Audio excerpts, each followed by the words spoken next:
یہ جو عشق کا میدان ہے اس کے مرکزی کردار تم ہو۔ تو بیٹا صوفیہ کرام نے بھی اللہ تعالیٰ سے محبت کرنے کا جو تصور دیا ہے وہ نفی ذات پر مشتمل ہے۔ فنا فی المرشد، فنا فی الرسول کی منزلوں سے گزر کر فنا فی اللہ کی منزل تک صوفیہ کرام پہنچتے ہیں، لیکن علامہ اقبال نے اس کے برعکس اثبات ذات پر زور دیا کہ انسان کی اپنی ذات کے علاوہ اور جو کچھ ہے اس کی اہمیت ثانوی ہے۔ چنانچہ وہ قیس اور لیلا کی تلمیح کے ذریعے ہم پر یہ واضح کرتے ہیں کہ اگر حقیقت جاننے والوں کے درمیان تم آ جاؤ تو تمہیں احساس ہو کہ قیس، لیلا صحرائے عرب اور لیلا کی سواری کا اونٹ کوئی الگ الگ چیزیں نہیں ہیں بلکہ ایک ہی حقیقت کے مختلف پہلو ہیں۔ یہ ہماری کم علمی یا نادانی ہے کہ ہم نے ایک حقیقت کو مختلف خانوں میں بانٹ دیا ہے اور یہ نہیں جانتے کہ خود اپنی تلاش میں ہم اپنے آپ سے دور جاتے جا رہے ہیں۔ لیلا منزل کی علامت ہے، جبکہ صحرا منزل کے حصول کے راستے میں حائل رکاوٹوں کی علامت، اور قیس تلاش و جستجو کو ظاہر کرتا ہے۔ علامہ اقبال کا موقف یہ ہے کہ اگر انسان اپنے آپ سے آگاہ ہو جائے تو منزل کے راستے میں ہر رکاوٹ دور ہو جاتی ہے اور منزل تک اس کی رسائی آسان ہو جاتی۔ شرط صرف یہ ہے کہ انسان اپنے آپ کو پہچان لے۔ اقبال کا کہنا ہے، کبھی اپنا بھی نظارہ کیا ہے تو نے اے مجنو، کبھی اپنا بھی نظارہ کیا ہے تو نے اے مجنو، کہ لیلا کی طرح تو خود بھی ہے محمل نشینوں میں۔ تو عزیز طلبہ، یہ علامہ اقبال رحمۃ اللہ علیہ کی جو پیغام نظم ہے اس کا یہ شعر نمبر 4 ہے۔ تو علامہ اقبال رحمۃ اللہ علیہ اس چوتھے شعر کے بعد جو 5واں شعر ہے اس میں کہتے ہیں، وائے نادانی افسوس، وائے افسوس، نادانی جہالت بے وقوفی، کہ تو محتاج ساقی ہو گیا۔ اشارہ کر کے نا اسم اشارہ تو، کہ اے مسلمان تو ساقی کا محتاج ہو گیا۔ وائے نادانی کہ تو ساقی کا محتاج ہو گیا، افسوس تو محتاج ہو کے رہ گیا۔ میں بھی تو، بیٹا میں کہتے ہیں اس رزق کو، وہ جو شراب ہے نا اس کو کہتے ہیں میں، اور اس سے مراد ہے رزق۔ میں بھی تو، وہ شراب بھی تو ہے، وہ رزق بھی تو ہے۔ مینا بھی تو، بیٹا جو مینا ہے یہ اس جام کو کہتے ہیں جس میں وہ میں ڈالی جاتی ہے۔ وہ جو برتن جس میں وہ شراب ڈالی جاتی ہے، وہ برتن جس میں رزق ڈالا جاتا ہے، اس کو کہتے ہیں مینا۔ اقبال کہتے ہیں کہ تو محتاج ساقی ہو گیا ہے، حالانکہ وہ رزق تو خود ہے، وہ جام تو خود ہے، وہ جس برتن میں رزق ڈالا جاتا ہے وہ مینا بھی تو خود ہے، ساقی بھی تو ساقی ہے، تو پلانے والا ہے، تو رازق ہے، تو کھلانے والا ہے، اور تو محتاج ساقی ہو گیا ہے۔ اقبال حیرت کا اظہار کرتے ہیں، افسوس کا اظہار کرتے ہیں، محفل بھی تو، وہ محفل بھی تو ہے جس محفل میں رزق کھلایا جاتا ہے، تقسیم کیا جاتا ہے، بانٹا جاتا ہے۔ اقبال کہتے ہیں وہ تو خود ہے، اور افسوس کہ آج تو کیا ہے، محتاج ساقی ہو چکا ہے۔ لہٰذا تو کیا کر، اپنی ذات پہ غور و فکر کر، اور اس غور و فکر کو تو پہچان۔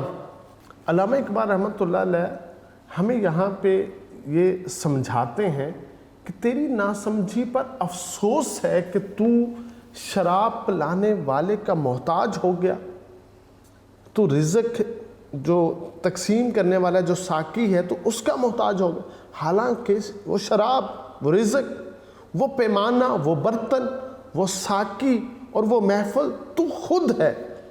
انسان جب اپنے آپ سے آگاہ نہیں ہوتا تو دوسروں کا محتاج ہوتا ہے۔ یہ تمہاری ناسمجھی ہے کہ تم میں پینے کی خاطر ساقی کی ضرورت کو محسوس کرتے ہو، ورنہ حقیقت میں شراب بھی تم ہی ہو، وہ صراحی بھی تم ہو، شراب پلانے والے بھی تم ہو، وہ محفل بھی تمہارے دم سے موجود ہے، غرض کائنات کی ہر چیز تمہارے لیے ہے۔ اقبال کہتے ہیں مکانی ہوں کہ آزاد مکان ہوں، مکانی ہوں کہ آزاد مکان ہوں، جہاں میں ہوں کہ خود سارا جہاں ہوں۔ عزیز طلبہ، انسانی زندگی کچھ ضروریات رکھتی ہے جنہیں پورا کرنے کے لیے انسان گروہی زندگی اختیار کرتا ہے، لیکن یہ گروہی، یہ سماجی زندگی افراد کو مختلف طبقات میں بانٹ دیتی ہے۔ بعض طبقوں کو زندگی کی ہر نعمت اور ہر سہولت میسر ہوتی ہے، جبکہ بعض طبقات محرومی کا شکار ہوتے ہیں۔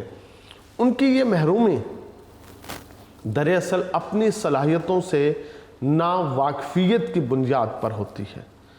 علامہ اقبال کا موقف یہ ہے کہ اگر انسان اپنے آپ سے آگاہ ہو جائے، اپنی صلاحیتوں سے واقف ہو جائے، تو وہ کسی دوسرے انسان کا محتاج نہیں رہتا۔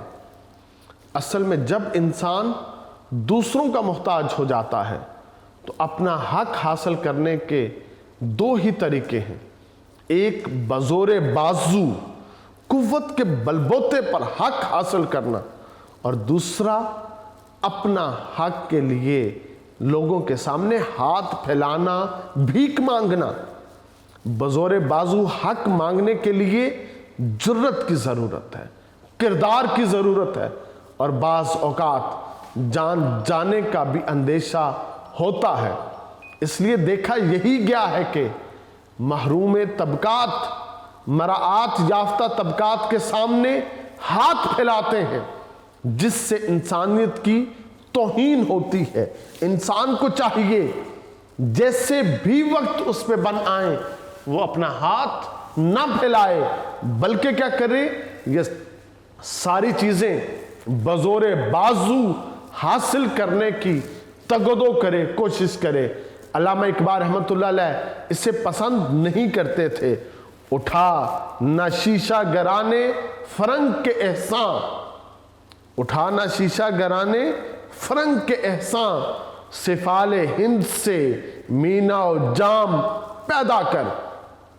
جن لوگوں نے انگریز کی غلامی کر کے عہدے لیے، مراعات لیں، زمینیں لیں، اقبال ان کو سمجھاتے ہیں کہ تم اس طرح سے زندگیاں مت جیو، بلکہ کیا کرو، ہند کی زمین سے اپنے لیے رزق پیدا کرو، اپنے لیے میں پیدا کرو، اپنے لیے مینا و جام پیدا کرو، اور جو محنت و مشقت سے زمین کا سینہ چیر کے رزق حاصل کرتے ہیں وہی لوگ فاتح ہوتے ہیں، کامیاب ہوتے ہیں۔ عزیز طلبہ، آج ہم نے دوسرے لیکچر میں علامہ اقبال رحمۃ اللہ علیہ کی نظم پیغام کے 3 اشعار کیے ہیں، تو ان تینوں اشعار کو اچھی طرح یاد کیجئے گا، محنت سے یاد کیجئے گا۔ اللہ آپ سب طلباء کا حامی و ناصر ہو۔ والسلام۔